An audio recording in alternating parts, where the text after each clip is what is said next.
welcome guys to my YouTube channel. Today we will discuss the tools which are used in this recombinant DNA technology.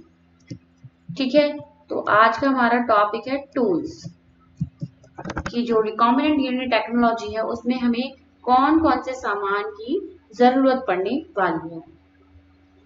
तो पहली video जो इस chapter की है वो जरूर देखिए, क्योंकि उसमें हमने एक लेआउट के फॉर्म में हमने देखा, एक फ्लो चार्ट के फॉर्म में देखा है कि इस चैप्टर में क्या होता है। तो वो वीडियो जरूर देखनी जरूरी है आपको, ठीक है। So please watch that video number 1। So here are the tools, ये सारे टूल्स के नाम हैं जो हमें यूज करने पड़ेंगे इस टेक्नोलॉजी में। तो कौन कौन से हैं वो? पहला है आपका restriction enzymes, right. First is the restriction enzyme, second is the polymerase enzyme, third is the ligase enzyme. Okay, तीन तरह की एंजाइम यूज करनी है, 1, 2 and 3। लाइगेज जो है फॉस्फोडाइस्टर बॉन्ड को जोड़ने के लिए होती है। पॉलीमराइज एंजाइम्स क्या करती है? डीएनए के टेम्पलेट पे क्या करेंगी? कॉम्प्लीमेंट्री सीक्वेंस जो है, न्यूक्लियोटाइड्स जो है वो ऐड करती जाएंगी। और रेस्ट्रिक्शन एंजाइम क्या करेंगी? कट करेंगी, फॉस्फोडाइस्टर बॉन्ड को कट करेगी। ओके, इसके अलावा हमें चाहिए vector, then and we need one host body, जिसमें जो हमारा जो जीन है, हमारे इंटरेस्ट का जो जीन है वो मल्टीप्लाई कर सके, उसकी बहुत सारी कॉपीज हमें मिल सके, right guys. So let us see one flow chart. देखो ये क्या था, मैंने बताया था ऐसा कुछ कि एक ह्यूमन सेल दिया, हमें उसमें से क्या करना है? इंसुलिन का जो जीन है वो निकालना है, ठीक है। इस ह्यूमन सेल को हमने निकाला, इसमें यहाँ पे ये इंसुलिन की जीन है, suppose this is insulin gene. तो इसका जो जेनेटिक मटेरियल है डीएनए उसको बाहर निकाल लिया और उसके हमने कर दिए फ्रेगमेंट्स रेस्ट्रिक्शन एंजाइम की हेल्प से, उस डीएनए को कटवा दिया, ठीक है। कई सारे फ्रेगमेंट्स मिल गए, क्योंकि डीएनए एक बहुत बड़ा है ना। तो उस 2 मीटर का 2.2 मीटर का डीएनए हम यूज नहीं कर सकते, हमें उसके फ्रेगमेंट्स चाहिए छोटे छोटे। तो हमें ये फ्रेगमेंट्स मिल गए। सपोज हमारा जीन ऑफ इंटरेस्ट इस फ्रेगमेंट में लाई कर रहा है, ओके। अब ये जो फ्रेगमेंट्स हमें मिले हैं इनको हमने पहले सेपरेट कराया जेल इलेक्ट्रोफोरेसिस की हेल्प से।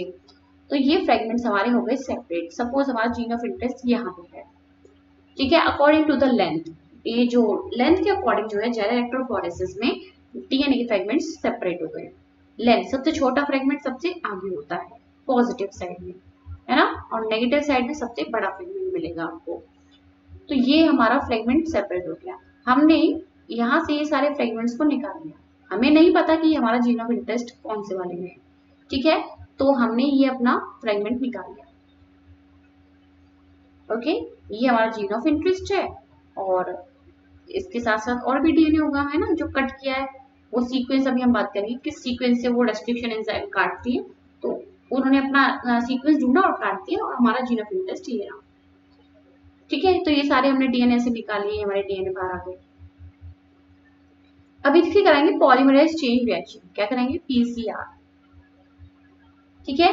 हम अपने जीन ऑफ इंटरेस्ट की क्या करेंगे? पीसीआर टेक्निक भी यूज करेंगे, जिसमें हमें अपने जीन ऑफ इंटरेस्ट की बहुत सारी कॉपीज मिल जाएंगी, बिलियंस ऑफ कॉपीज भी मिल जाएंगी। अब ये जीन ऑफ इंटरेस्ट को हमने इंसर्ट कर देना है एक होस्ट बॉडी में, ठीक है। यहाँ पे ये होस्ट सेल हमने लिया है जो ई कोलाई है,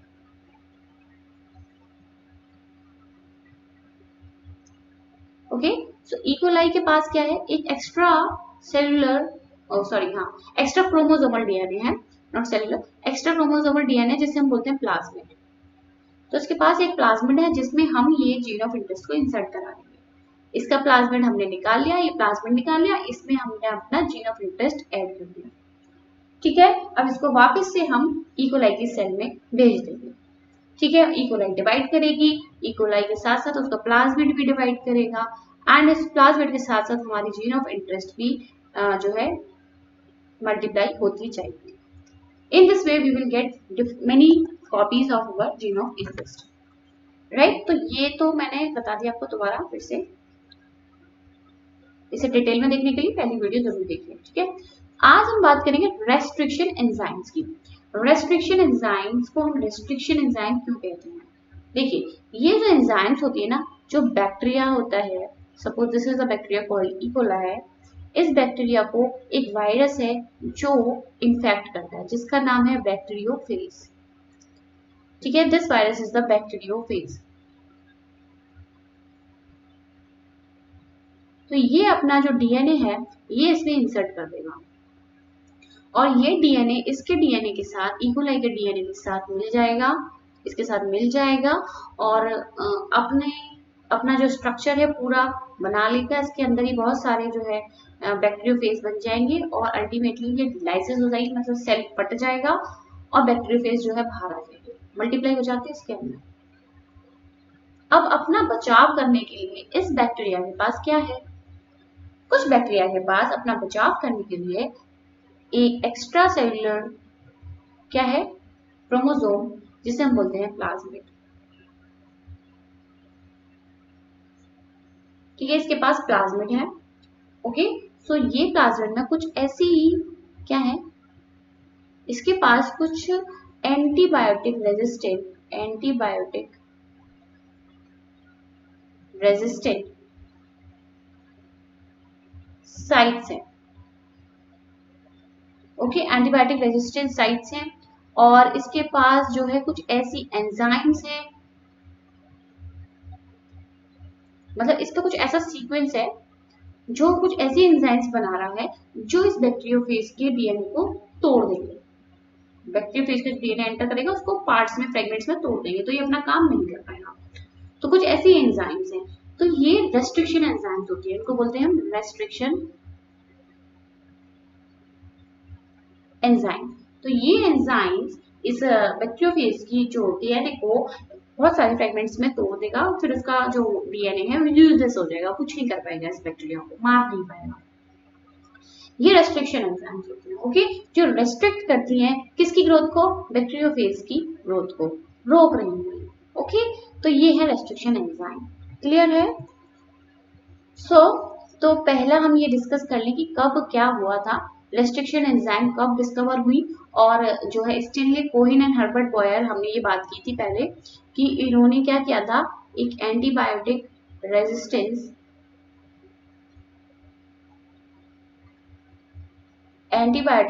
जीन निकाला था। कौन सी बैक्टीरिया से, साल्मोनेला टाइफीम्यूरियम। ओके, और ये काम किया है इन्होंने 1972 में।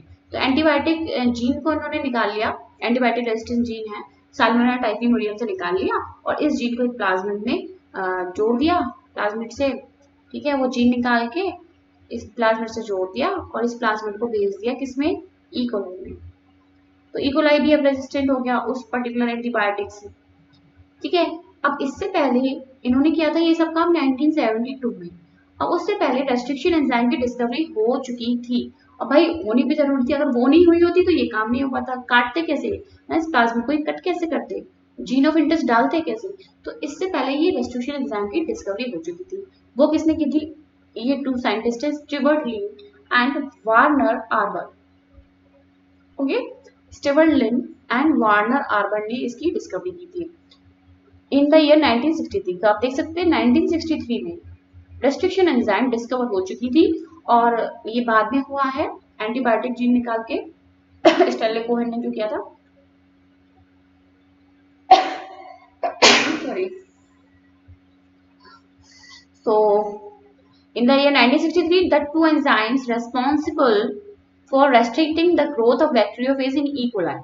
तो आप देख सकते हो कि ये एंजाइम निकाली 1963 में जो कि रेस्ट्रिक्ट करती थी किसकी ग्रोथ को, बैक्टीरियोफेज की ग्रोथ को in E coli. Okay, one of these added methyl groups to DNA. तो देखो दो तरह की रेस्ट्रिक्शन एंजाइम निकाली इन्होंने, एक क्या करती है कि मिथाइल ग्रुप ऐड कर देती है डीएनए में, क्या लिखा मैंने, जस्ट अ मिनट। एक एंजाइम मिथाइल ग्रुप ऐड कर देती है डीएनए में, ये डीएनए है, इसमें कोई भी पर्टिकुलर सीक्वेंस है, जैसे ए टी जी सी जो भी बेस लगे हैं, तो किसी भी बेस पे क्या कर दिया, मिथाइल ग्रुप ऐड कर दिया CH3। तो एक रेस्ट्रिक्शन एंजाइम ये करती है, मिथाइल ग्रुप ऐड करती है। दूसरी रेस्ट्रिक्शन एंजाइम जो देखी वो क्या करती है, इस डीएनए को कट कर देती है। क्या कर देती है? कट। ओके, तो ये इसी तरह का काम करती है, इसने डीएनए को कट कर दिया, तो डीएनए के हो गए फ्रेगमेंट्स। बात क्लियर है? तो दो तरह की रेस्ट्रिक्शन एंजाइम होनी, एक मिथाइल ग्रुप ऐड करती है और दूसरी क्या करती है? कट कर देती है डीएनए को। ओके, अब कट जो कर रही है डीएनए को, एक होती है रैंडमली कट कर देती है कहीं से भी, एक होती है पर्टिकुलर रेस्ट्रिक्टेड साइट्स होती है। ओके, इनको हम रिकॉग्निशन साइट्स बोलते हैं।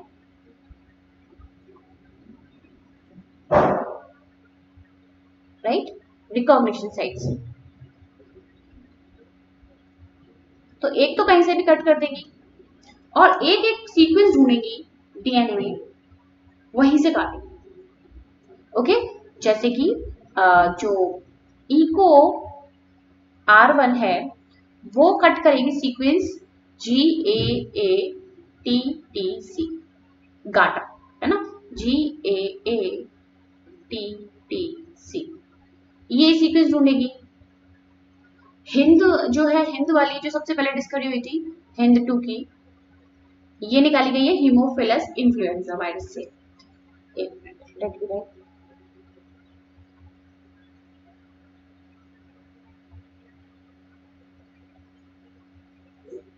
ठीक है, ये निकाली गई है हीमोफिलस इन्फ्लुएंजा वायरस से। ओके, हिंद 2 जो एंजाइम है, इसका सीक्वेंस कोई और है। इसका सीक्वेंस अभी मैं याद नहीं आ रहा, GTC एंड कुछ ऐसे करके कुछ सीक्वेंस है 6 बेस पेयर का, तो ये वहां से काटती है। ओके, डिटेल में अभी बात करेंगे कैसे काटती हैं, क्या करती हैं, अभी बात करेंगे। तो पहले तो ये समझ लीजिए, रेस्ट्रिक्शन जो एंजाइम्स हैं दो तरह की है। एक तो मिथाइल ग्रुप ऐड कर देंगी, ठीक है, मिथाइल ग्रुप ऐड कर देंगे तो डीएनए अब वो काम नहीं करेगा। दूसरा काट देती है, तो हमें तो ये वाली चाहिए जो काट देती है। ओके, रेस्ट्रिक्शन एंजाइम कौन सी चाहिए? जो डीएनए को काट देती है। अब जो कट कर देती है, एक तो कट करती है डीएनए को एंड से, तो उनको बोलते हैं एक्सोन्यूक्लियेसेस, एक्सोन्यूक्लियेसेस। और जो बीच में से कट कर रही है डीएनए को कहीं सेंटर से, उनको बोलेंगे एंडोन्यूक्लियेसेस। एक्सो मतलब एग्जिट, जहां से निकल रहे हो आप, एंड से काट रही है ना, एग्जिट पॉइंट से, यहां से काट रही है एग्जिट से, ये हो गई आपकी एक्सोन्यूक्लियस। और जो कहीं बीच में से काट रही है वो होती है एंडोन्यूक्लियस। तो ये जो एक्सोन्यूक्लियस और एंडोन्यूक्लियस एंजाइम है, ये न्यूक्लियस जो कैटेगरी है एंजाइम्स की, उसमें ये आती हैं दोनों। एक्सोन्यूक्लियस कहां से काटेगी? एग्जिट से, है ना, और एंडोन्यूक्लियस काटेगी बीच में से। बात क्लियर है? तो ये कट वाली एंजाइम थी। So the first restriction endonuclease Hind 2, ये आपको याद रखना है, रिमेंबर दिस, कि फर्स्ट एंडोन्यूक्लियस जो है हिंद 2 है, whose functioning depended on a specific DNA nucleotide sequence। तो इसका जो सीक्वेंस है कुछ है ऐसा ही, आप ढूंढ लेना GTC करके, कुछ TAC बन गया है। was isolated and characterized 5 years later। तो इसका जो है जो सीक्वेंस है 5 साल बाद पता चला। Okay, it was found that Hind2 always cut DNA molecules at a particular point by recognizing a specific sequence of a 6 base pair। तो ये जो रेस्ट्रिक्शन एंजाइम्स हैं, ये 4 to 8 बेस पेयर का सीक्वेंस ढूंढती हैं और वहीं से कट लगाती हैं। ठीक है, तो जो इकोलाई है वो ये वाला सीक्वेंस ढूंढेगी, जहां भी उसको डीएनए में ये सीक्वेंस मिलेगा वहां पे ये कट लगा देगी। ओके, ये है आपका इकोलाई वाली बात। तो चार, ये कितने बेस पेयर दिख रहे हैं आपको? 1 2 3 4 5 6, तो आप देख रहे हैं ये 6 बेस पेयर का सीक्वेंस है। ऐसे ही हिंद 2 का भी 6 बेस पेयर का सीक्वेंस होता है। ओके, तो 4 to 8 बेस पेयर के सीक्वेंस ये ढूंढते हैं और ये कट लगा देते हैं। अब एक और चीज कि जो रेस्ट्रिक्शन एंजाइम्स होती हैं वो 3 तरह की होती हैं, टाइप 1, टाइप 2, टाइप 3। जो हम यूज करते हैं वो टाइप 2 टाइप की रेस्ट्रिक्शन एंडोन्यूक्लियस है। ठीक है, हम कौन सी यूज करते हैं? Type 2 restriction endonuclease. कौन सी? टाइप 2, क्योंकि इनका जो बेस पेयर जो ढूंढती है वो 6 या 8 का होता है मैक्सिमम, इससे ज्यादा नहीं होता। टाइप 1 का बेस सीक्वेंस 15 बेस पेयर का होता है और उससे भी ये 1000 बेस पेयर दूर काटती है, कुछ ऐसा हो जाए ना। और टाइप 3 क्या करती है? मिथाइल ग्रुप ऐड कर देती है, ये मिथाइलेशन भी करती है और काटती भी है, दोनों काम करती है। तो हमारे काम की केवल टाइप 2 है, ये याद रखना आपको। ठीक है।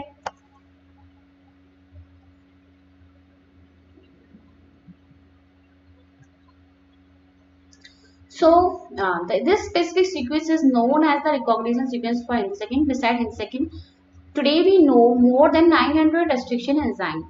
तो हमें आज ना 900 से ज्यादा रेस्ट्रिक्शन एंजाइम्स पता लगा चुके हैं फ्रॉम 230 स्ट्रेन्स ऑफ बैक्टीरिया, जो कि 230 स्ट्रेन्स ऑफ बैक्टीरिया से बनाई गई है। ओके, बैक्टीरिया के स्ट्रेन्स होते हैं ना, रफ स्ट्रेन, स्मूथ स्ट्रेन, तो ये कई सारे स्ट्रेन्स होते हैं बैक्टीरिया के। 230 strains of bacteria, each of which recognize different recognition sequences. तो आप देख सकते हो इतनी सारी रेस्ट्रिक्शन एंजाइम बन चुकी हैं और इन सब का जो रिकॉग्निशन सीक्वेंस है ना, रिकॉग्निशन साइट जो है वो सबकी अलग अलग है। ओके, इकोलाई की हमने बताया ये है काटक GATTC, इसकी हिंद की कुछ और है, कुछ और की कोई और होगा, है ना, तो डिपेंड करता है, अलग अलग सबका सीक्वेंस है। Now the convention for naming these enzymes, अब इसको नाम कैसे रखा गया। अब ये जो है इको R1 जो हमने बात करी, इको R1, ये जो एंजाइम है ये निकाली गई है किससे,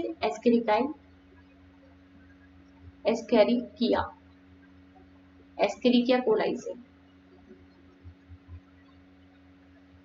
सो पहला जो जीनस होता है, ये जीनस का नाम है, दिस इज स्पीशीज नेम।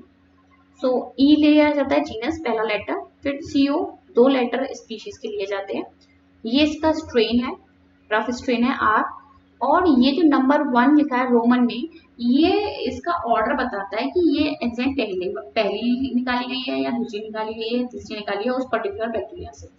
तो इस बैक्टीरिया से ये पहली एंजाइम है, तो इको R1 है। ओके, यही सब लिखा हुआ है इस पैराग्राफ में। ठीक है, comes from genus, second 2 letters come from the species from which they are isolated. Eco R1 comes from Escherichia coli, R1 13. In Eco R1, the letter R is derived from the name of the strain. तो ये R जो है strain है, ये इसका R strain लिखा हुआ है। Roman number of the following name indicate the order in which the enzymes were isolated from that strain of bacteria. तो इस E. coli बैक्टीरिया से ये कौन सा ऑर्डर है, पहली एंजाइम है, दूसरी एंजाइम है, तीसरी एंजाइम है, ये इसका ऑर्डर है। हो गया ये क्लियर, बहुत ही ईजी है। जीनस से पहला लेटर लिया गया, स्पीशीज के 2 लेटर लिए गए, फिर जो लेटर है वो उसका स्ट्रेन का है और रोमन नंबर उसका ऑर्डर ऑफ सीक्वेंस है। So restriction enzyme belong to the class called nucleases.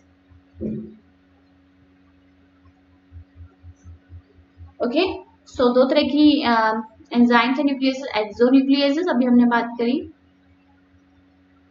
और दूसरी है एंडोन्यूक्लियसेस।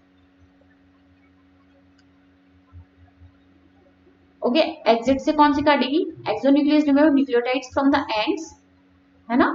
ये एंडो से एंड नहीं याद रखिएगा, एंडो से एंड बहुत बार कंफ्यूजन हो जाता है कि एंडो से एंड वाला काट रही है ये, नहीं, एक्सोन्यूक्लियस याद रखिए, एक्सो से एग्जिट, एग्जिट मतलब सबसे बाद वाला, है ना, ये याद रखना आपको। Endonuclease makes cut at specific position within the DNA, so ये विद इन द डीएनए कौन काटेगी, एंडोन्यूक्लियस। ठीक है, एक्सोन्यूक्लियस तो यहां से काटेगी, और एंडोन्यूक्लियस कहीं यहां से काट सकती है। ठीक है, ये वाली बात क्लियर हो गई। Now each restriction endonuclease function by inspecting the length of the DNA sequence. तो जो रेस्ट्रिक्शन एंडोन्यूक्लियस एंजाइम्स होती हैं, जैसे ये डीएनए है और ये डीएनए को पहले इंस्पेक्ट करेंगी, है ना, ये एंजाइम है, ये जाती जा रही है, ढूंढती जा रही है, घूम रही है स्ट्रैंड को देखने, जैसे ही फटाक से अपना सीक्वेंस मिल गया, जैसे सपोज यहाँ पे इसको सीक्वेंस मिल गया GAATTC, ये सीक्वेंस मिल गया उसको यहाँ पे। ओके, GAATTC, जैसे फटाक से इसको सीक्वेंस मिल गया, वहीं से इसने कट लगा दिया। ये G और A के बीच में काटती है, GAATTC। ठीक है, यहाँ G और A के बीच में से ये काटती है, ऐसे ही यहाँ से G और A के बीच में से ये कट लगा दी। ओके,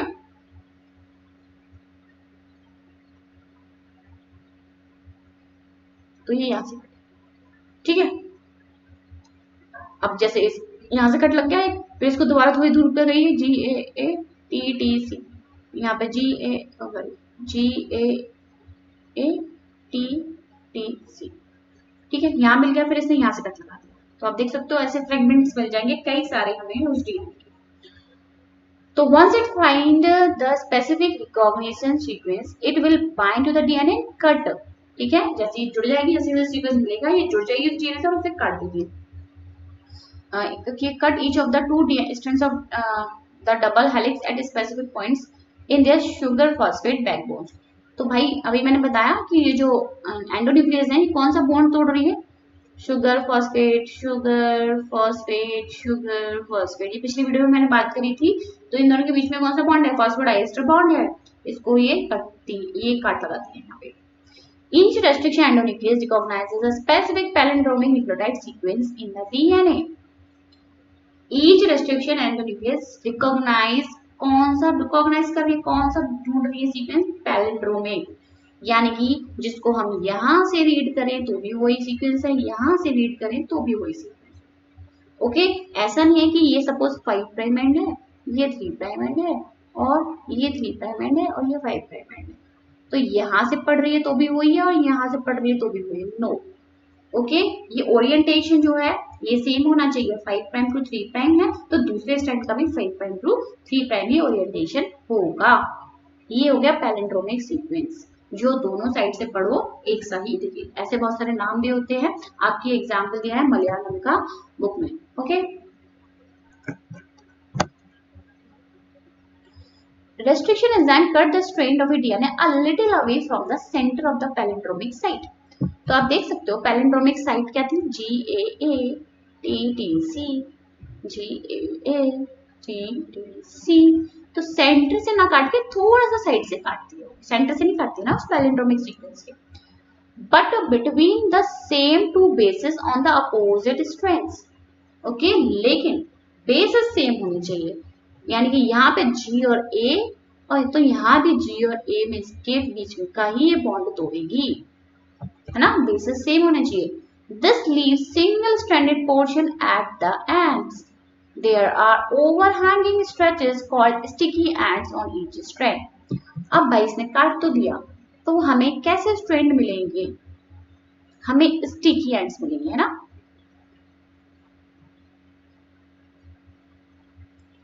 तो आप देख सकते हो कि ये था वेक्टर का डीएनए, ये है फॉरेन डीएनए.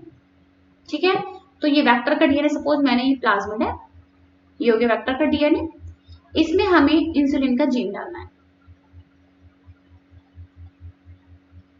तो ये है इंसुलिन का जीन. अब भाई जो ये हमारे डीएनए में से निकालेगा, है ना, हमारे डीएनए में से मिलेगा ये. तो इसको जो ये काटेगी इको R1, वो कहाँ से काटेगी, यही सीक्वेंस ढूंढेगी GATTC वाला, और यही प्लाज्मिड में भी ढूंढेगी, प्लाज्मिड में भी यही सीक्वेंस ढूंढेगी. सेम रेस्ट्रिक्शन एंडोन्यूक्लियस हमें यूज करनी है. ऐसा नहीं है एक में अपने काटने के लिए हमने इको R1 यूज कर लिया और प्लाज्मिड को काटने के लिए हमने HindII का यूज कर लिया. नो, क्योंकि दोनों का सीक्वेंस अलग अलग है, अलग अलग साइड से काटती है ना, रिकॉग्निशन साइड उनकी अलग अलग है. तो हमें तो सेम रिकॉग्निशन साइड चाहिए ना, दोनों ही सेम साइड से काटे तभी तो वो चिपका सकते हैं उनको. तो भाई इसने ये वेक्टर का जो डीएनए है GA जहां मिल गया उसको, यहाँ से ये बॉन्ड तोड़ दिया, यहाँ से ये बॉन्ड तोड़ दिया. इसके दो ना 5 प्राइम एंड था, 5 प्राइम से 3 प्राइम पोलैरिटी थी और एक ही 3 प्राइम टू 5 प्राइम पोलैरिटी है. तो आप देख सकते हो उसने कट लगा दिया. ये था वेक्टर का डीएनए. तो इसको यहां से काटेगी तो ये तो स्ट्रैंड हो गया अलग, है ना. अब ये आप देख सकते हो ये खाली हो गए, अब इनके हाइड्रोजन बॉन्ड जो है एक्सपोज हो गए. बात क्लियर है ना, एक्सपोज हो गए. और ये जी और ए के बीच में से काटा था तो जी भी अलग हो गया, ये चीज अलग हो गई, देख सकते हो आप, है ना, ये अलग हो गया. सेम इसमें हुआ, यहाँ पे भी इसने ऐसे ही काटा. ये कौन सा था हमारा, सपोज हमारा क्रोमोसोम था, ये हमारा डीएनए था, इसने भी यहाँ से भी यही काटा ना, जी और ए के बीच में से यहाँ से ही काट दिया. ये जी अलग हो गया और ये जी और ए के बीच में से यहाँ से काटा तो ये पूरा इतना ही अलग हो गया. क्या बचा, ये आप देख सकते हो. अब ऐसे जो एंड्स होते हैं वो होते हैं स्टिकी एंड्स. ठीक है, ऐसे एंड्स को हम बोलते हैं स्टिकी एंड. और ब्लंट एंड जो होते हैं ना वो ऐसे होते हैं CCC G और CCC G. अब भाई कोई जो है क्या रेस्ट्रिक्शन एंजाइम जो है कोई अगर यहाँ से काटती है तो ये कैसे एंड मिलेंगे, सी सी सी अलग हो गया, जी जी जी अलग हो गया, ये यहाँ पे जी जी जी है, यहाँ पे सी सी सी है। तो भाई ये देख सकते हो आप कि ब्लंट, ये वाला जो एंड मिले हैं हमें, ये ब्लंट एंड मिले हैं। ओके, यहाँ पे कोई हमें हाइड्रोजन बॉन्ड एक्सपोज होते हुए नहीं दिख रहे हैं ना, साथ साथ चले गए वो तो, बात क्लियर है, ये ब्लंट एंड होते हैं। लेकिन यहाँ पे स्टिकी एंड्स हैं, आप देख सकते हो हाइड्रोजन बॉन्डिंग इनकी एक्सपोज हो चुकी है। अब इनको वही बॉन्डिंग करने के लिए क्या चाहिए, इनका सीक्वेंस जो है न्यूक्लियोटाइड जो है वो चाहिए, कॉम्प्लीमेंट्री जो न्यूक्लियोटाइड्स हैं, ठीक है। जैसे कि एक टी को क्या चाहिए होगा, ए चाहिए होगा, वो कहाँ से आएगा, यहाँ से आएगा, यहाँ से, ठीक है। अब इन दोनों को मिला दिया जाएगा, जोड़ दिया जाएगा और डीएनए लाइगेज ऐड कर दी जाएगी। डीएनए लाइगेज क्या करेगी, फॉस्फो डाइएस्टर बॉन्ड को इनके जोड़ देगी, ठीक है। ये दोनों आप देख सकते हो जुड़ गए हैं, है ना। यहाँ पे ये जो जोड़ा है, ये यहाँ पे डीएनए लाइगेज ने काम किया है, फॉस्फोडाइएस्टर बॉन्ड को जो जोड़ा है वो डीएनए लाइगेज ने वर्क किया है। तो इस तरीके से हमें रिकॉम्बिनेंट डीएनए मिल गया है, ठीक है। स्टिकी एंड जरूरी होते हैं, ब्लंट एंड का रोल नहीं है इसमें, ठीक है। क्योंकि भाई स्टिकी एंड्स नहीं होंगे तब तक वो पेयरिंग कैसे करेंगी, कॉम्प्लीमेंट्री अपने बेसिस से पेयरिंग कैसे होगी जब तक स्टिकी एंड्स नहीं होंगे, है ना। ब्लंट एंड में तो साथ साथ चलेंगे ना, पेयर पेयर तो साथ साथ चलेंगे, तो उनमें कोई जरूरत ही नहीं है ना, क्यों पेयरिंग करेंगे, ठीक है। So these are named so because they form hydrogen bond with their complementary cut. क्या बात कर रहे थे हम, ओवरलैपिंग स्ट्रेच पर sticky ends on each and. These are named so because they form hydrogen bond with their complementary cut counterpart. This stickiness of the ends facilitate the action of the enzyme DNA ligase. तो हमने देखा अभी DNA ligase का क्या role है।